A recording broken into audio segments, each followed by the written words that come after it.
Hi, everyone. Welcome. Thank you for taking some time out of this beautiful Saturday afternoon to join me. I hope that this is fun. My name is Beth Falk. I am the, oops, I'm just going to move something off my screen. There we go. My name is Beth Falk. I am the owner of a little shop at Mill Number 5 called Mill City Cheesemongers.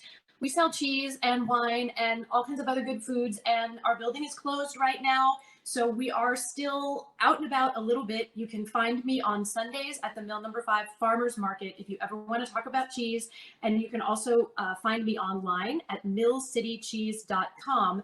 And I'm happy to answer any questions that may come up while you're watching this or about cheese in general. Okay, if you are working along with me and you picked up materials yesterday, let's just go over what we need to make sure you have everything up and ready. You should have, first of all, your mozzarella curd. It looks like this. It's a big block of white fresh cheese. I'm hoping that most of you have taken this out of the refrigerator and have it close to room temperature. If it's cold, don't worry about it. We'll make it work.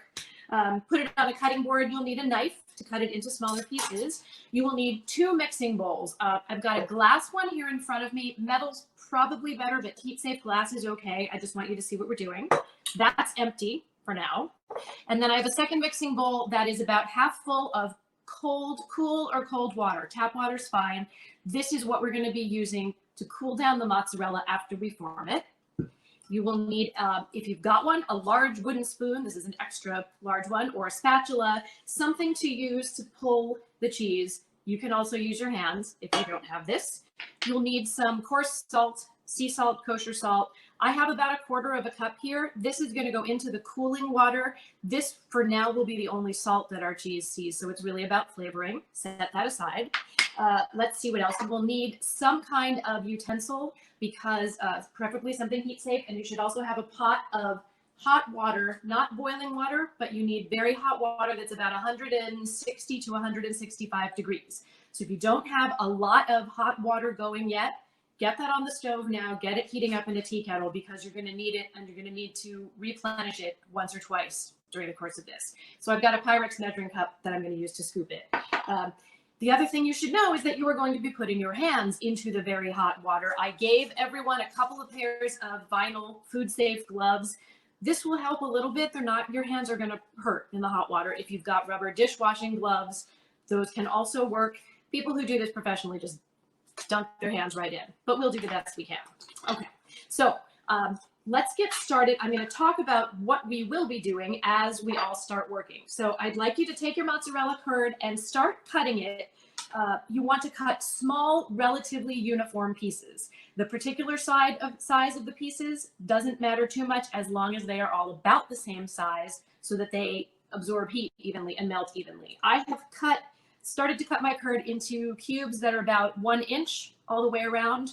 2 inches would also be fine. Just cut little uniform pieces. Okay, so I love this activity as an exercise.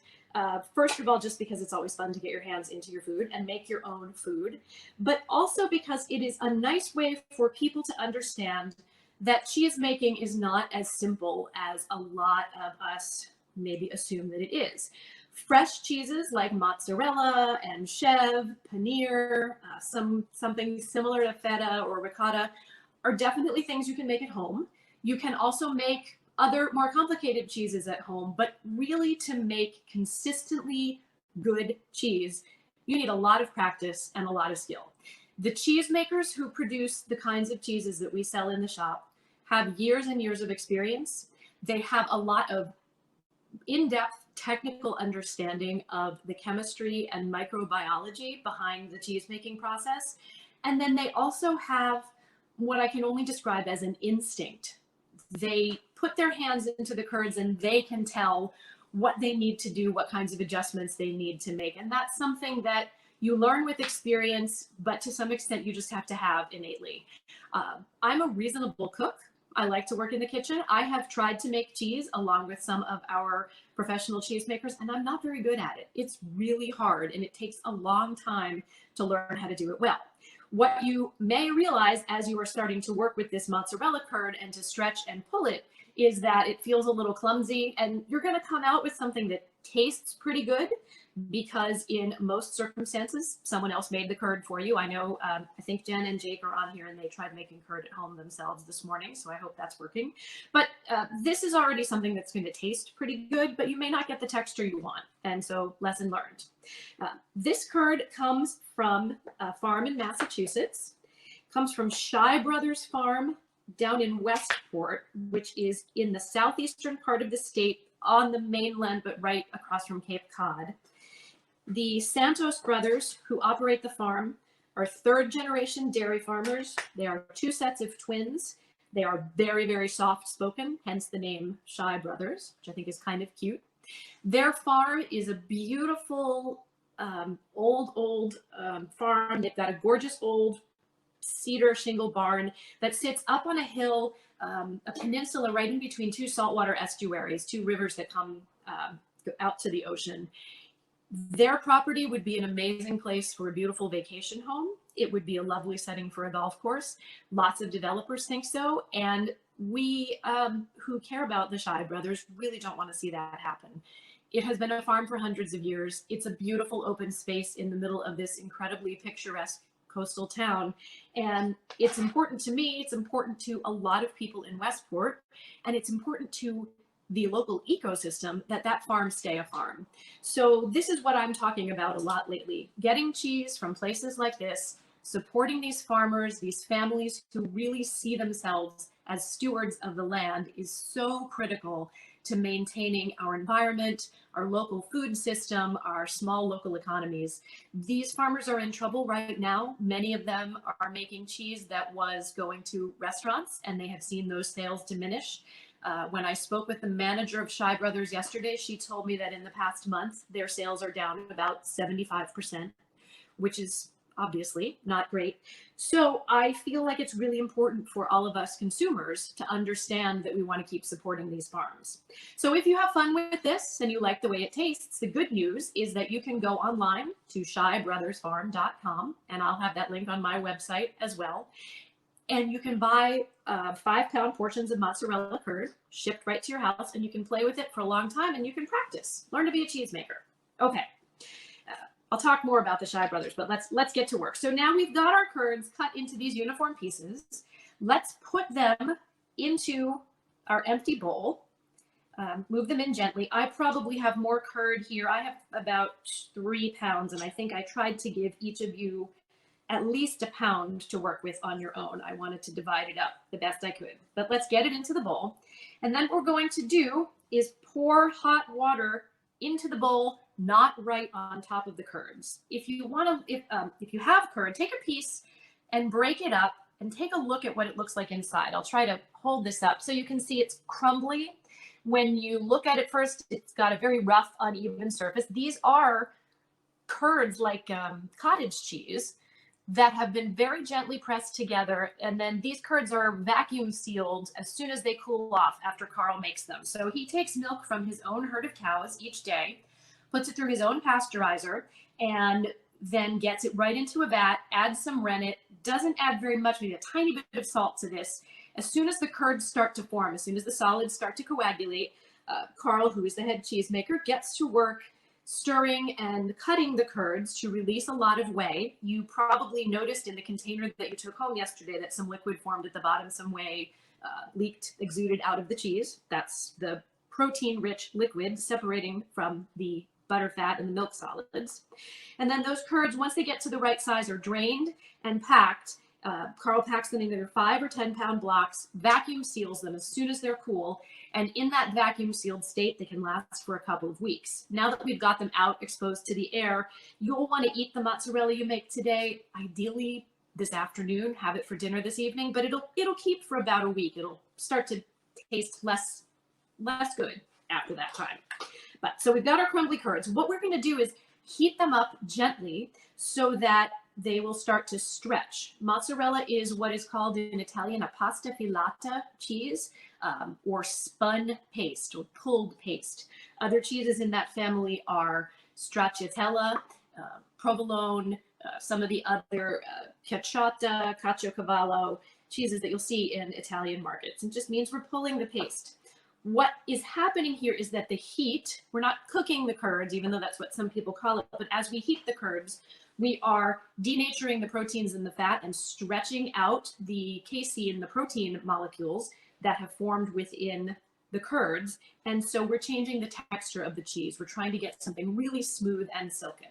So let's go ahead and take a couple of scoops of hot water. And what you want to do, as I said, don't dump it right on top of the curds because that's going to shock the curd. You want to sort of pour it around the sides of the bowl so that what's happening is the water will start heating your bowl a little bit and then gradually get into the curds. Put enough water into the bowl so that these curds are fully submerged. This is the first round of water. We're just heating them up. We're not going to touch them yet. So for me, that's about 3 cups. I'm going to give that a little stir and then just let them, put a little more water in there, but we're going to let them sit for a couple of minutes and try to heat uniformly. Now at this point, what you can do to prepare the brine bath is to take some salt and put it into your bowl of cold water that we've got here. This is a subjective thing. You can put in a 1/4 cup of salt to a quart of water. You can use a pound of salt to 3 quarts of water. You're not going to salt it too much because I'm not going to store the cheese in this solution. So we want some salt in here to give it flavor. You don't want to let it sit in this salt bath for more than probably 10 to 20 minutes. So go ahead and dump what feels like too much salt into your bowl of cold water. Your bowl of cold water will need to be deep enough to, again, cover the finished balls of mozzarella. Just got to get a whisk and stir my salt, and you got to stir it until your water looks clear, till your salt has fully dissolved. So what we'll do next is dump out our first round of heating water once the curds are warm enough. And then we're going to, this is the filata part, we'll be stretching the curds to get a uniform, smooth texture, and then forming the mozzarella into its final shape. Now, this is the kind of thing that looks deceptively easy if you watch an experienced cheesemaker do it. It just looks, they stretch and they go, fold the balls under and form these beautiful, perfect little spheres. Or sometimes they'll form little knots called nodini, which look beautiful.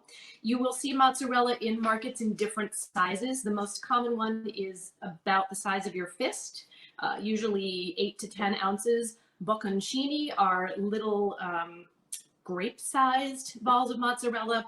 It's all the same cheese. You can do whatever you want with it. This is also the process that you would use to start making burrata, which is stuffed mozzarella.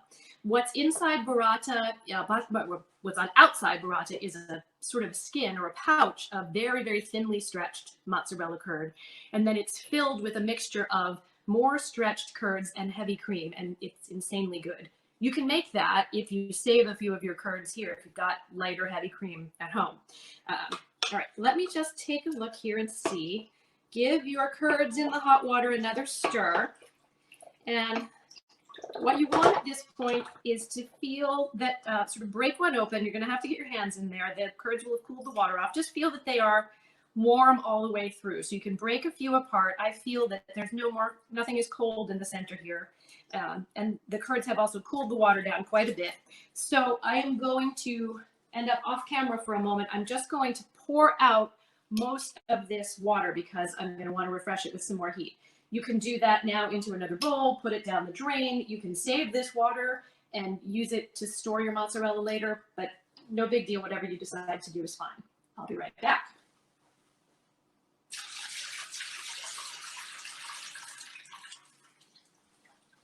Okay, so I've drained my curds, and you can see they still look crumbly and lumpy. They're just warm. So now it's time for round 2 of the water, and this is where we're going to get our hands in there right away. So if you are sensitive to hot water, go ahead and put on some gloves now before you pour the water.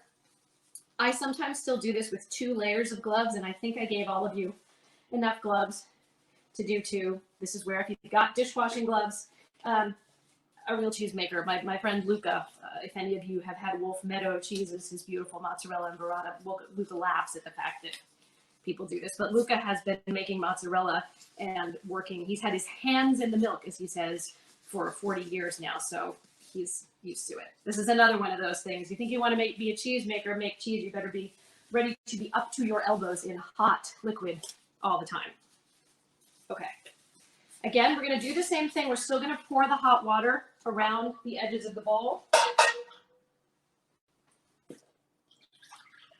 And if you don't start to see things melting as soon as you get this next round of hot water in, your water's not hot enough. I'm going to check mine.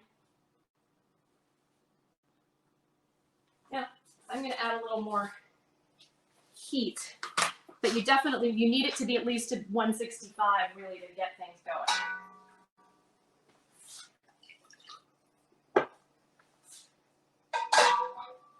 Now this is cow's milk mozzarella. If you have seen buffalo mozzarella, this is not hot enough to hurt my hands, so I need to heat it up, but I'm going to keep going. Buffalo mozzarella comes from water buffalo milk. There are very few water buffalo herds in the U.S. They like warm, very humid weather that you see in southern Italy and in other parts of the world. They're gentle, lovely animals, and they're very hard to take care of. So most of the mozzarella you see in the U.S. is made from cow's milk.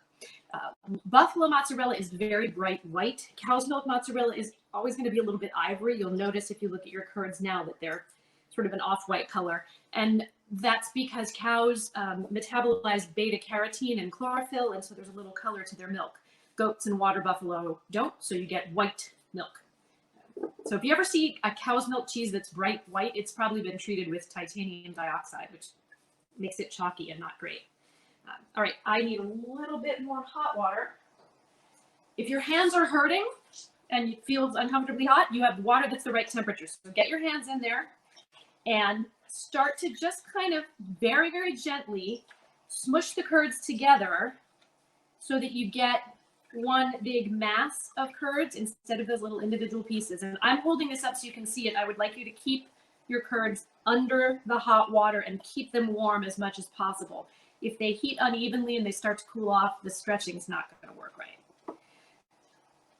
So what this will do is two things. It's going to enhance the texture of your cheese and give you something that should be very smooth and soft, not rubbery.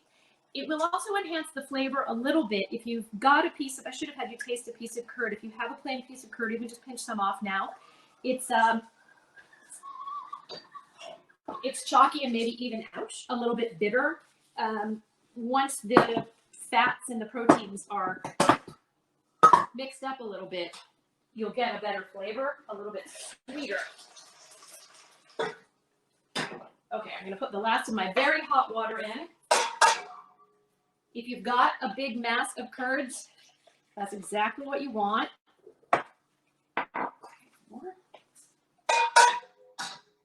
And then if you have your big wooden spoon or spatula, it may be more awkward than it's worth to do this, but in a giant, hundreds of gallons of that in commercial cheese making, the cheesemaker would pull the curds up with the spatula and then just kind of, not a spatula, he'd be using a paddle, and kind of let them stretch down off the paddle and flip them over. Mine are not quite as hot as I would like them to be.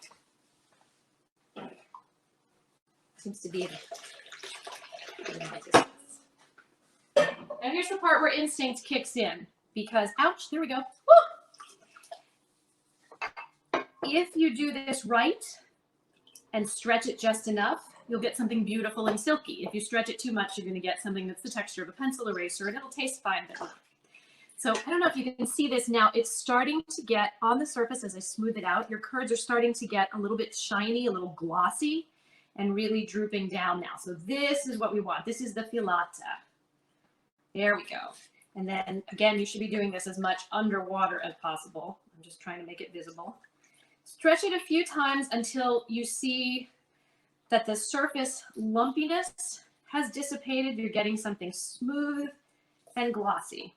If it doesn't look shiny to you yet, or if it still has pronounced lumps, you can keep going. I don't know if anyone is experiencing discomfort in their hands. It makes you appreciate. Luca will just go seriously right up to his elbows in this very hot water. Okay.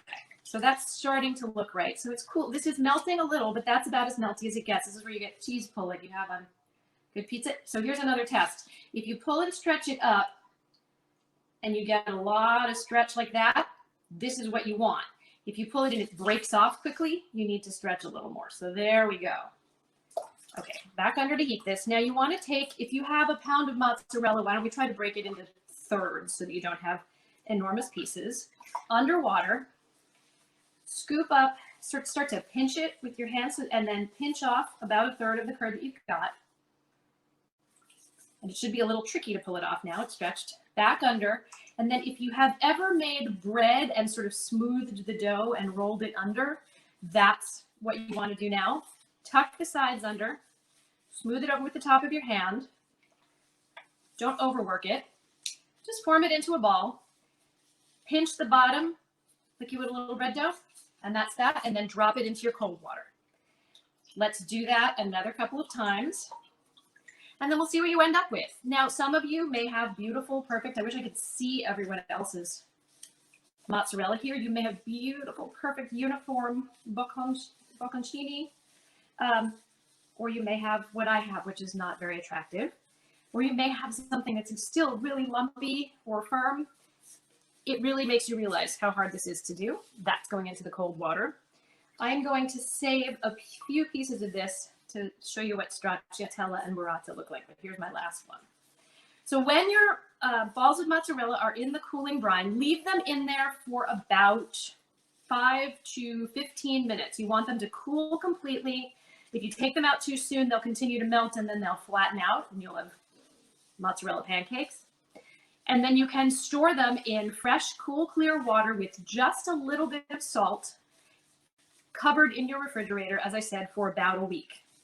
If you put too much salt in the storage water, the liquid will leach out of the cheese and you'll get something flavorless and rough. But there's shiny, smooth surface. That is what we are going for. All right. So quick note, because we're about to finish up. Stracciatella, which Luca makes and is delicious, is the inside of burrata. Stracciatella to rags, shredded. It's these little bits of mozzarella curd, just little scraps like that.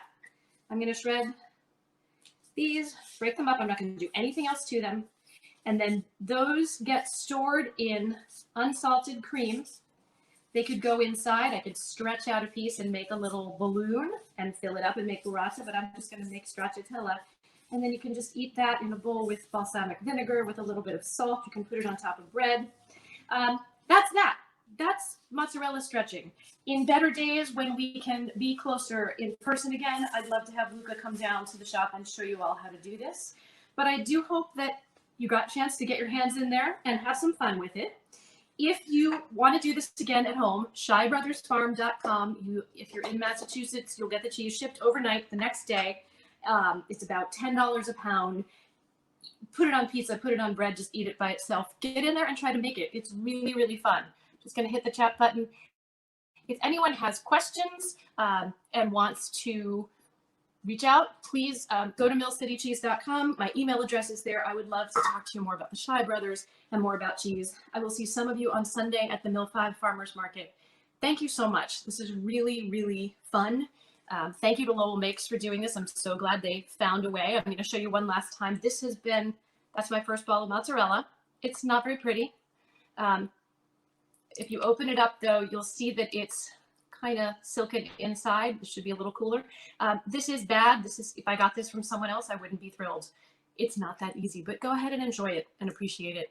Happy cheese, everyone. Be well, be safe, and I hope that I will see you soon. Take care. Thanks.